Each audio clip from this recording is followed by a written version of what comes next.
திமுக முப்பெரும் விழா 2025 கரூர் செப்டம்பர் 17 மாலை 5 மணி முதல் அனைவரும் வருக. ஆஹா, நோ காம்ப்ரமைஸ். உங்க சைடுலயும் எங்க சைடுலயும். GT Holidays, South India's #1 travel brand. Indian Princess, the exclusive store for women. Fashion starts from 399 only. IBC Tamil நேயர்களுக்கு வணக்கம். இன்றைய சிறப்பு நேர்காணலில் நம்மோடு இணைகிறார் டெல்லியிலிருந்து சேலம் மணிகண்டன் அவர்கள். வணக்கம்.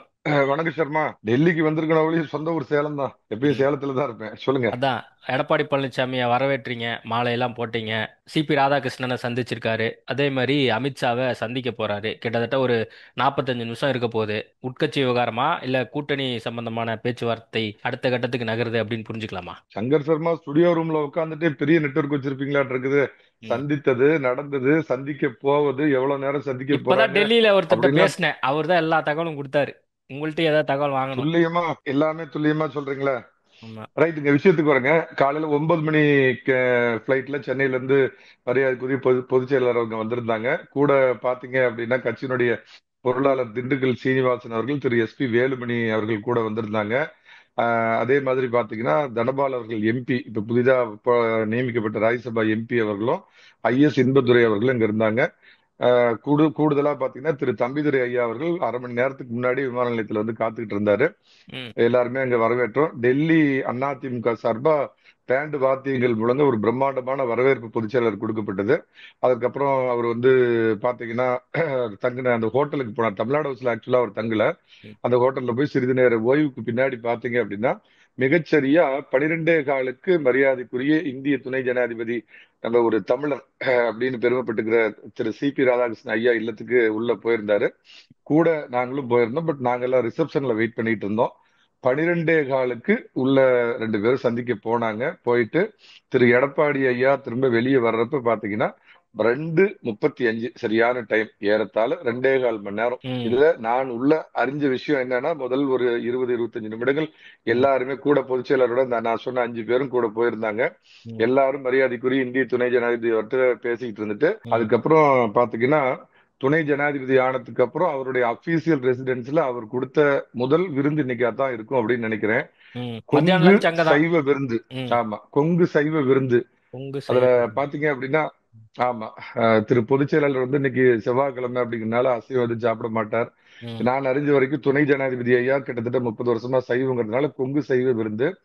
அந்த துணை ஜனாதிபதிக்குள்ள புரோட்டோகால் படி பாத்தீங்கன்னா வெளியில இருந்து சமையல்காரர்கள், அதாவது வெளியில இருந்து எந்த பொருட்களும் வாங்கி கொடுக்க கூடாதுங்கிறதுனால டெல்லியில உள்ள ஒரு பிரபல தனியார் ஹோட்டல்ல இருந்து இந்த கொங்கு சமையல் தெரிஞ்ச தமிழாட்களை கூட்டிக்கிட்டு வந்து கிட்டத்தட்ட ஒரு 15-20 வகையான பதார்த்தங்களோடு, அதாவது கொங்கு பிரியாணி, இந்த கொங்கு பருப்பு சாதம் அப்படின்னு சொல்லுவாங்களா, அதோட சேர்த்து சில நார்த் இந்தியன் ஐட்டம்ஸ் எல்லாமே சாப்பிட்டாங்க. சாப்பிட்டு முடிச்சதுக்கு அப்புறம் பாத்தீங்கன்னா திரு பொதுச் செயலாளர் அவர்களும் மரியாதைக்குரிய இந்திய துணை ஜனாதிபதி சிபிஆர் ஐயாவும் 1-to-1 கிட்டத்தட்ட ஒரு 40 நிமிடங்கள் தனிமையில 2 பேரும் பேசிட்டு அதுக்கப்புறம் மீட்டிங் இனிதே நிறைவுற்றது. பொதுச் செயலாளர் தற்போது வந்து ஹோட்டல்ல ஓய்வு எடுத்துட்டு இருக்கிறாங்க.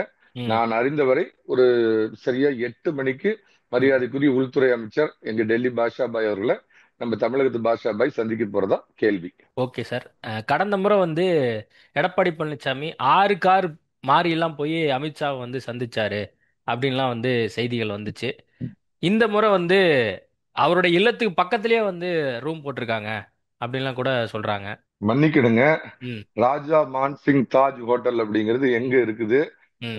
விபி ஹவுஸ், அதாவது புதிய துணை ஜனாதிபதியோட அபிஷியல் ரெசிடென்ஸ் அங்க இருந்து கிட்டத்தட்ட ஒரு 3-4 கிலோமீட்டர். இந்த மாதிரி கார் மாறி எல்லாம் போகலிங்க.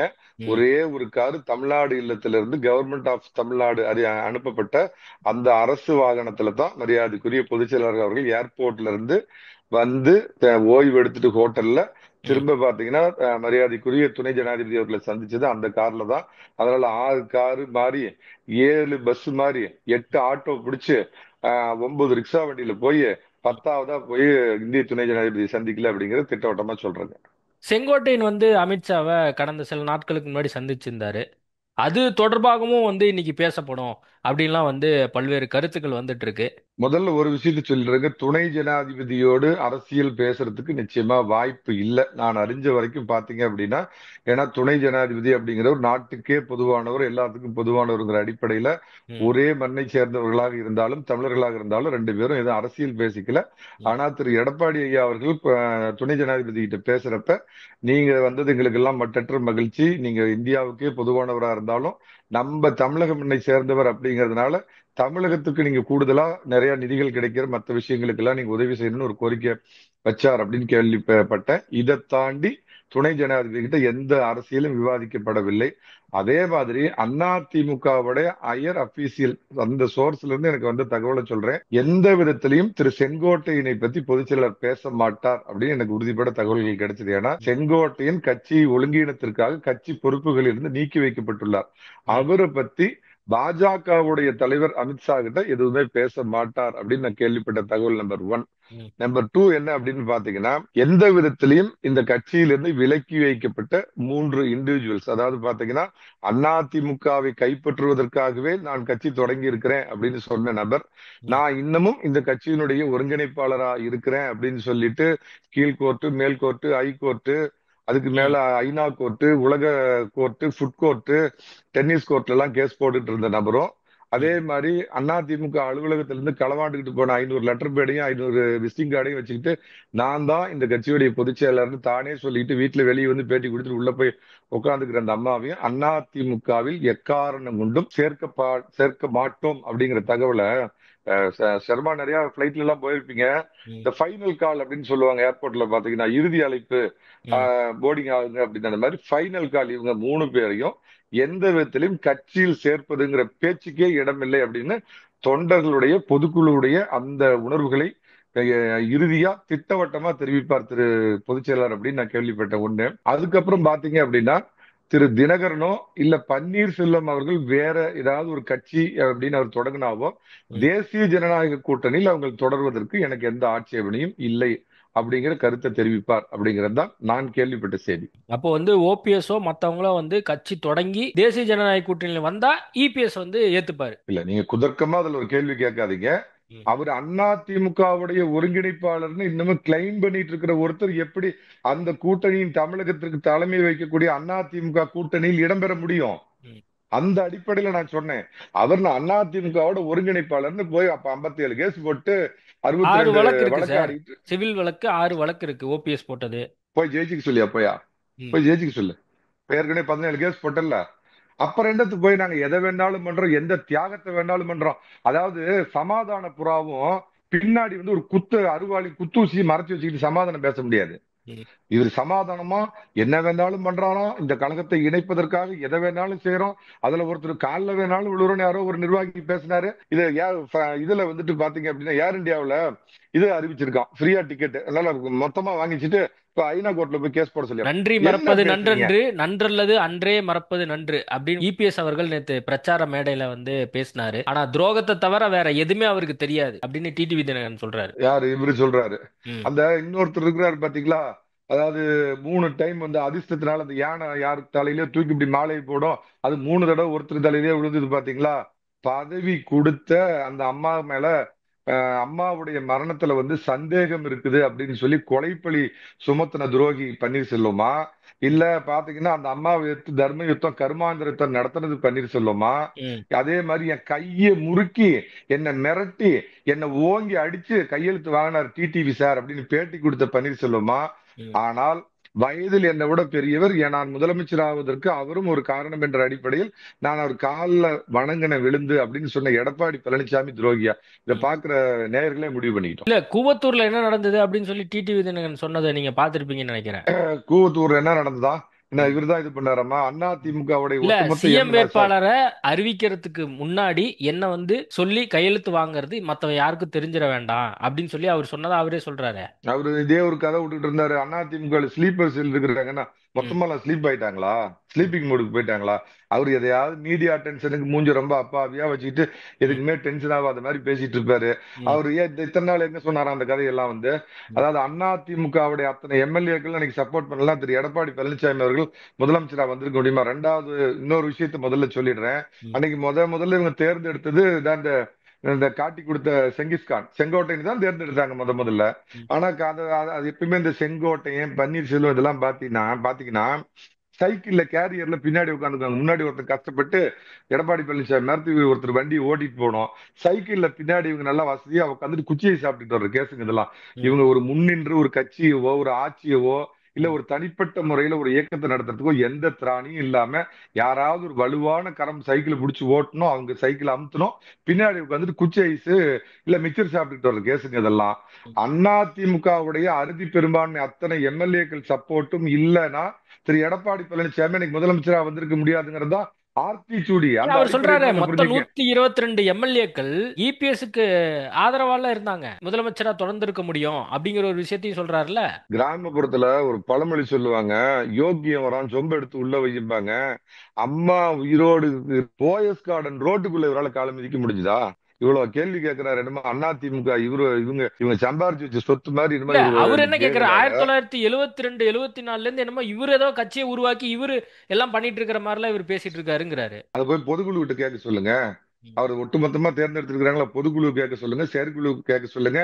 நீங்க என்ன மாய்மாலம் பண்ணி மந்திரம் பண்ணாலும் 20 ரூபா மந்திரம் பண்ணி ஒரு காலத்துல ஆர்கே நகர்ல கேவலமா ஜெயிக்கிறதுக்கு அந்த மாதிரி எந்த மந்திரம் பண்ணாலும் ஒரு எம்எல்ஏ, ஒரு கிளை செயலாளர், ஒரு ஒன்றிய செயலாளர், ஆனா சாதாரண உறுப்பினர் யாராவது இந்த நிழல் இல்லாத இந்த காது இருந்த ஊசி வாள் இருந்த பட்டம் ஆணி இல்லா பம்பரம் பின்னாடி யாராவது ஒருத்தர் இருக்கிறாங்களா? ம், அவங்க வந்து அரசியல்ல வந்து அதாவதுங்க கவுண்டமணி செந்தில் ஒரு காலத்துல இருந்தாங்க, விவேக் அதுக்கப்புறம் வந்தாரு, யோகி பாபுலாம் வந்து சந்தானம் பார்த்தா ஹீரோ ஆயிட்டனால அரசியல் களத்துல காமெடியனுங்க வந்து பாத்தீங்கன்னா ரொம்ப பற்றாக்குறையா இருக்குது. அது இன்னும் வெயில் ஏற ஏற நல்ல காமெடி இதெல்லாம் பார்த்து சிரிக்கிறதுக்கு இந்த 3 பேர் அந்த மாதிரி திடீர்னு நடுராத்திரில எந்திரிக்கிற மாதிரி எந்திரிச்சு அண்ணா திமுகவை ஒருங்கிணைக்காமல் விட ஒன்னு ஆறு ஒருங்கிணைக்க சொன்னான். வீட்டுல போய் உட்காருமா, வயசாகி போச்சு, வீட்டுல போய் உட்காந்துக்குங்க. கன்விக்டட் பர்சன், ஒரு ஒரு குற்றவாளி, ஒரு குற்றவாளி உங்களை எப்படி போய் கூட வச்சுட்டு ஓட்டு கேட்க முடியுமா?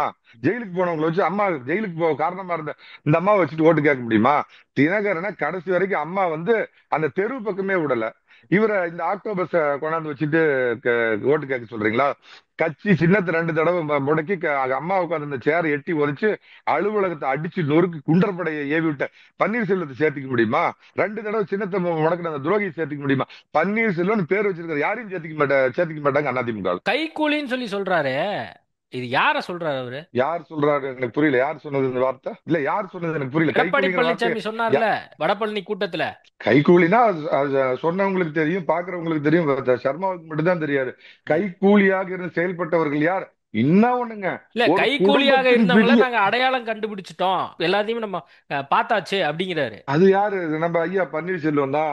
ம், ஒருங்கிணைப்பாளரா இருந்துட்டு சாதாரண ரோசி டீ கடை ஓனரா இருந்துட்டு 3 தடவை முதலமைச்சராக்கின அதிமுகவோட ஒருங்கிணைப்பாளரா இருந்துட்டு 2021 தேர்தல்ல பாஜகவுக்கு சீட்டு கொடுக்கலாங்கிறப்ப எடப்பாடி பழனிசாமி அவர்களுடைய வளர்ச்சி உயரம் தெரிஞ்சு சீட்டு கொடுக்கலாங்கிறப்ப இல்ல அள்ளி கொடுக்கலாம், 60 சீட்டு கொடுக்கலாம் அப்படின்னு சொன்னாரு பாத்தீங்களா? உண்ட கட்சிக்கே ரெண்டகம் பண்ணாரு பாத்தீங்களா? அதிமுகவின் ஒருங்கிணைப்பாளர் 3 முறை முதலமைச்சராகி வசதியும் வாய்ப்பும் பெற்று ஆசியாவிலே கருணாநிதிக்கு அடுத்த பணக்கார அளவுக்கு சம்பாரிச்சிருக்கிறவங்க மறந்து போய் பாஜகவிற்கு ஒரு ஏஜென்ட் மாதிரி பேசினாரு பாத்தீங்களா? அந்த கைக்கூலியை தான் கண்டுபிடிச்சாரு. அதுக்குதான் இவரை வச்சுட்டு கட்சியை நடத்துறோம்னா இது கிட்டத்தட்ட பாஜகவோட தமிழ்நாடு பிரிவு மாதிரி ஆயிடும் அப்படின்னு தான் திரு பன்னீர்செல்வம் கட்சி விட்டு நீக்கப்பட்டதற்கான அடிப்படை காரணமே அதுதான். சரி அவர்தான் சரி. கைக்கூலி. இல்ல, ஒட்டுமொத்தமா அவர் வந்து ஓபிஎஸ் குறித்து, டிடிவி தினகரன் குறித்தெல்லாம் வந்து பேசுறாரு.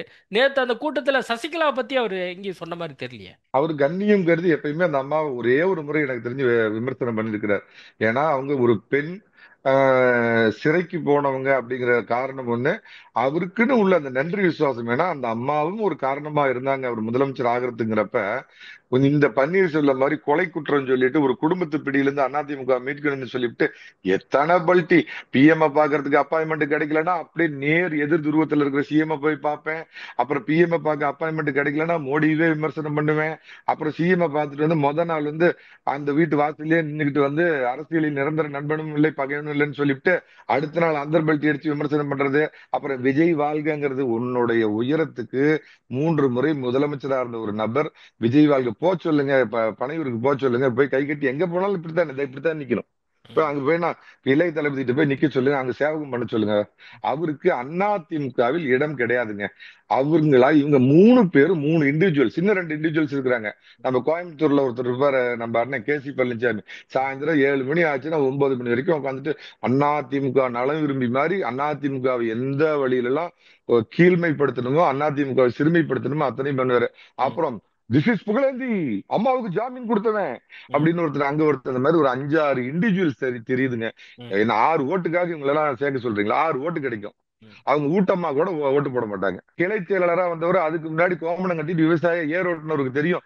பூத் அமைப்புங்கிறது தான் ஒரு கட்சிக்கு வலிமை கொடுக்கக்கூடியது. அதனாலதான் தோற்றம் தான் கடந்த கிட்டத்தட்ட பாத்தீங்கன்னா 1 வருஷமா பாத்தீங்கன்னா அந்த பூத் கமிட்டி அப்படிங்கிறதுக்கு புதிதா அதிமுக ஒரு பிரிவை ஏற்படுத்தி கிட்டத்தட்ட கிளை செயலாளர்களுக்கு எப்படி ஒரு பவரோ அதே மாதிரி ஒரு பவரை கொடுத்து பூத் கமிட்டி அவரை இப்ப பார்க்க போறவன் எடப்பாடி பழனிசாமி பார்க்க போனா உடனே பின்னங்கால அடிக்கி பூந்து ஒடியாரான். ஏன்னா பூத் கமிட்டி போட்டியா, உன் இதுல எத்தனை பேர் வராங்க, லிஸ்ட் கொடுத்தியா, நானே போன் பண்ணி செக் பண்ணுவேன் அப்படின்னு அந்த பூத் கமிட்டின்னு கட்சி அவரு இந்த மாதிரி கட்டமைக்கிறார் ஒழிய இந்த 6 முகவரியற்ற, நிழல் அற்ற, காலற்ற, தலையற்ற, கட்சி சின்னம் இல்லாத, கொடி இல்லாத, தோல்ல போடுறதுக்கு துண்டும் இல்லாத இவங்களை சேர்த்துறதுனால அதிமுக எந்த விதத்திலையும் பலம் பெறாது. இவங்க அதே மாதிரி இந்த சாதி எங்க பின்னாடி இருக்குது அப்படின்னு சொல்றதெல்லாம் என்னைக்குமே தேசியமும் தெய்வீகமும் எனது 2 கண்கள் அப்படின்னு சொல்ற தேவர் பெருமக்கள் ஜாதி பார்த்து வாக்களிக்க கூடியவங்க இல்ல. அதிமுக பலப்படுத்தி அடுத்த கட்டமா பாத்தீங்கன்னா இந்த திராவிட மாடல் ஆட்சியுடைய கொடுமைகள் எல்லாம் எடுத்து சொல்லி ஊர் ஊரா திரு எடப்பாடி பழனிசாமி அவர்கள் அவரு சுற்றுப்பயணம் போயிட்டு இருக்கிறாரு. இன்னும் மற்ற கட்சிகளை அதே மாதிரி தேசிய ஜனநாயக கூட்டணியில் இடம்பெற்ற கட்சிகளை கூடி விரைவில் இந்த கூட்டணிக்கு கொண்டு வரதுக்கு, பாமக இந்த கூட்டணிக்கு கொண்டு வரதுக்கான முயற்சிகள் இருக்கிறாரு. இந்த 6 பேருக்கும் கொஞ்சமாவது நன்றி விசுவாசம்னு ஏதாவது ஒண்ணு இருந்தது அப்படின்னா, என்னைக்கு தேர்தல் தேதி அறிவிக்கிறாங்களோ மறக்காம போய் முதலாளர்னு ரெட்டலைக்கு ஓட்டு போட்டு வீட்டுல போய் படுத்துக்க சொல்லு. பொய்களின் மூட்டையாக பழனிசாமி இருக்காரு. பிரம்மாண்ட கூட்டணிலாம் சொல்லி சொன்னாரே, யாரு ராஜபக்சே கூட்டணியில வச்சுக்க போறாரா? இப்போதைக்கு பாஜகவும் அதிமுகவும் தான் கூட்டணியிலே இருக்காங்க. மாத்தி மாத்தி பேசியிருக்காரு. இவர் தான் ஃபுல்லா பொய்யா பேசுறாரு. எஸ்டிபிஐ கட்சி மாநாட்டுல இவர் என்ன பேசினாரு, கடைசியா என்ன நடந்தது அப்படின்லாம் கேக்குறாரு. புரட்சி தலைவி அம்மா அவர்கள் பாத்தீங்கன்னா 1998 வாஜ்பாய் அரசாங்கத்தை ஒரு ஓட்டுல கமிழ்ந்துட்டு, என் வாழ்நாளில் ஒரு மிகப்பெரிய தவறை செய்து விட்டேன், இனி ஒருபோதும் நான் பாஜகவோடு கூட்டணி வைக்க மாட்டேன் அப்படின்னு சொல்லிட்டு திரும்ப பாத்தீங்கன்னா 2004 தேர்தலில் கூட்டணி வைக்கலையா பாஜகவோட? அரசியல் என்பது அன்றைய களத்தை ஒட்டி, அன்றைய சூழ்நிலை ஒட்டி அதற்கான ஏற்பாடுதான் கூட்டணிங்கிறது கொள்கை கூட்டணியே கிடையாது. அம்மா அப்படி சொன்னாங்க, அம்மாவே பாஜகவோட கூட்டணி வச்சாங்க. நான் கேக்குறேன், இதெல்லாம் இவரோட உயரம் என்ன சார்? அவர் ஏதோ போன தடவை 3% ஓட்டு வாங்கினார்ல, 1% ஓட்டு வாங்க சொல்லுங்க பாக்கலாம். இப்ப இல்ல, அவர் என்ன சொல்றாரு, இந்த முறை 20% வாக்கு இருக்கு அப்படிங்கறத நம்ம கடந்த தேர்தலை பார்த்தோம். எடப்பாடி பழனிசாமி தலைமையில அதிமுக தேர்தலை சந்திக்குமே, ஆனால் அது 10% மாறும் அப்படிங்கிறாரு. இவர் பிரபல ஜோதிடராமா? இவர் அரசியல் ஜோசியம் சொல்லுங்கிறாரு. இது அதாவது இந்த கிராமப்புறத்துல தான் ஒரு பழமொழி சொல்லுவாங்க, ஊருக்கெல்லாம் சகனம் சொல்லிச்சான் பள்ளி, கள்ளி பானையில விழுந்து செத்து போச்சான் அப்படிம்பாங்க. அதே மாதிரி சத்யராஜ் ஒரு படத்துல கூப்பிட்டு அமைதிப்பட சரியான உதாரணம். ஒரு ஜோசியரை கூப்பிட்டு, சுவாமி நான் எவ்வளவு நாள் உயிரோட இருப்பேன்னு சொல்லுங்க அப்படிம்பாரு. அதுக்கு முன்னாடி கேட்பாரு, சுவாமி நீங்க எத்தனை நாள் உயிரோட இருப்பீங்க? எனக்கு நல்ல கெட்டினா நான் 96 வயசு வரைக்கும் இருப்பேன், ஆனா உங்களுக்கு தான் கொஞ்சம் நேரம் சரியில்லை அப்படின்பாரு. எடுத்து ஒரு ரிவால்வர் எடுத்து டப்புன்னு சுட்டுவிட்டு, என்னப்பா நீ சொன்னது நடக்கலைங்கிற மாதிரி. தினகரனுக்கு இதெல்லாம் அதிமுகவை பத்தி நீங்க என்ன கூட ஒருத்தர் இருக்கிறாங்களா? அந்த செந்தமிழனா, சிவப்பு தமிழ்னா, பச்சை தமிழ்னா யாரோ அந்த ஆள் ஒருத்தர் தான் ஒட்டி ஒரு ஆள் கிடையாது. அரசியல் முகவரி கிடையாது. உங்க பல கேஸ்ல இருந்து காப்பாத்தின பிஜேபிக்கு இன்னைக்கு துரோகம் பண்ணிட்டு அவர் வெளியே போய் நிக்கிறாரு.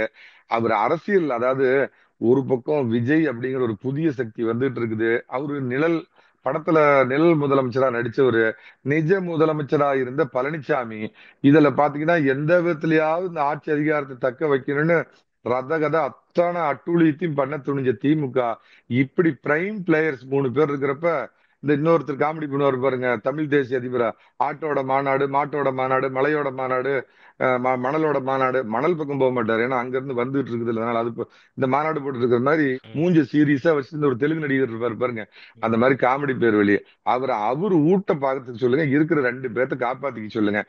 அதிமுகவை பத்தி அம்மாவால் பாய்ஸ் கார்டன்ல இருந்து தூக்கி எறியப்பட்ட துரோக தினகரனும், அதே மாதிரி அம்மா கிட்ட மன்னிப்பு கடிதாசி எழுதி கொடுத்து நான் ஒருபோதும் அரசியலில் ஈடுபட மாட்டேன் அப்படின்னு லெட்டர் கொடுத்துட்டு திரும்ப பாய்ஸ் கார்டனுக்கு வந்த சசிகலாவோ, அதிமுக ஒரு முறை அல்ல, இருமுறை அல்ல, பல முறை அதோட முதுகுல குத்துன துரோகி பன்னீர்செல்வமோ, உங்க கூட இருக்கிறவங்க 2 பேர்த்த வச்சு காப்பாத்தீங்க. அதிமுக பத்தி கவலைப்படாதீங்க. நேத்து கடுமையா பத்திரிகையாளர்களையும் ஊடகத்தையும் வந்து விமர்சிச்சாரு எடப்பாடி பழனிசாமி. என்ன காரணம்? ஏன் அவ்வளவு ஒரு காட்டமான ஒரு விமர்சனமா இருந்தது? அதாவது பத்திரிகைகளை வந்து சந்திக்கிறதுல வந்து கருணாநிதி அவர்கள் வந்து PhD பட்டம் பெற்றவர் அப்படின்னு சொல்லுவாங்க. அவரே ஒரு 15 ஆண்டுகளுக்கு முன்பு 2G பிரச்சனையை பத்தியோ ஏதோ ஒண்ணு பத்தி கேட்கிறப்ப, வரியா நீ நானும் சேர்ந்து தீ குளிக்கலாம் வரியா, வந்து தீ குளிக்கலாம் வரியா அப்படின்னு பேசினாரு. அந்த மாதிரி இந்த திமுகவுடைய அன்றைய கால வரலாறு நான்லாம் கேள்விப்பட்டிருக்கிறேன். என்ன பண்ணுவாங்க அப்படின்னா, காங்கிரஸ்காரங்களுடைய மாநாடும் அதுக்கு பின்னாடி அதிமுக கட்சி தொடங்கப்பட்டு புரட்சி தலைவர் மாநாடு நடந்துட்டு இருக்கிறப்ப, இல்ல கூட்டம் நடந்துட்டு இருக்கிறப்ப, பாம்பை கொண்டாந்து கூட்டத்தில் விட்டு கிளைப்பாங்களாம். அந்த பாம்பை கண்டு எல்லாம் மக்கள் அலறி அடிச்சு இந்த கூட்டத்தை கிளைக்கிறதுக்கு கேவலமான காமராஜர் ஐயா மாநாட்டிலையும் பின்னாடி புரட்சி தலைவருடைய இதுலயும் பாத்தீங்கன்னா இந்த மாதிரி கேடுகட்ட வேலையை செஞ்ச திமுக இன்னைக்கு ஆம்புலன்ஸ் விடுது. ஒரு தடவை ஆம்புலன்ஸ் வரலாம், 2 தடவை வரலாம், 7, 8 தடவை எடப்பாடி பழனிசாமியோட கூட்டத்துக்கு ஆம்புலன்ஸ் வருது. இந்த நம்ம தம்பி விஜய் ஆரம்பிச்சிருக்கிற கட்சிக்கும் அன்னைக்கு அவருக்கு ஏதோ கூட்டம் போட்டார், ஆம்புலன்ஸ் தான். இந்த மாதிரி ஒரு இழிவான ஒரு மானங்கெட்ட அரசியலை இதுவரைக்கும் தமிழகம்ல இந்தியாவே சந்திச்சிருக்காது. அதை பத்திரிகையாளர்கள் உரிய முறையில வெளிப்படுத்தலைங்கிற ஒரு மனக்குமுறையில கொஞ்சம் ஒரு சீற்றத்தோட வெளிப்படுத்தியிருக்கிறார். பொதுவா பத்திரிகையாளர்களை கடிந்து கொள்பவர் அல்ல திரு எடப்பாடி பழனிசாமி. ஓகே, தற்போதைய தகவலுக்கு மிக்க நன்றி. அடுத்து என்ன நடக்க போகுது அப்படிங்கறத நம்ம பொறுத்திருந்து பார்ப்போம். நேர்காணல் கொடுத்ததுக்கு மிக்க நன்றி. நன்றி. ஐபிசி தமிழுக்கு என்னுடைய மனமார்ந்த நன்றி. திமுக முப்பெரும் விழா 2025 கரூர் செப்டம்பர் 17 மாலை 5 மணி முதல் அனைவரும் வருக. No compromise. உங்க சைடுலயும் எங்க சைடுலயும். GT Holidays, South India's #1 travel brand. Indian Princess, the exclusive store for women. Fashion starts from 399 only.